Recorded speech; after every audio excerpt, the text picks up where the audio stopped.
My maternal grandfather was a minister of religion and a Welsh scholar and man of letters. He began his ministerial career in Pwllheli. He wrote the greatest Welsh prose work of the 19th century, Cofiant John Jones Talsarn, the biography of John Jones of Talsarn. One of the most brilliant chapters in that book is the 7th chapter, which is a description of the religious leaders of Llŷn and Eifionydd in the middle of the 19th century.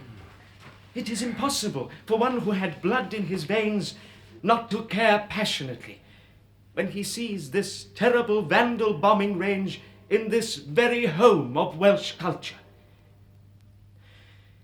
On the desk before me is an anthology of the works of the Welsh poets of Llŷn, Cynfair Llŷn, early poets of Llŷn, 1500-1800 by Myrddin Fardd. On page 176 of this book, there is a poem, a cowydd, written in Pen y Berth farmhouse in the middle of the 16th century. That house was one of the most historic in Llŷn. It was a resting place for the Welsh pilgrims to the Isle of Saints, Ynys Enlli, in the Middle Ages. It had associations with Owen Glyndŵr. It belonged to the story of Welsh literature.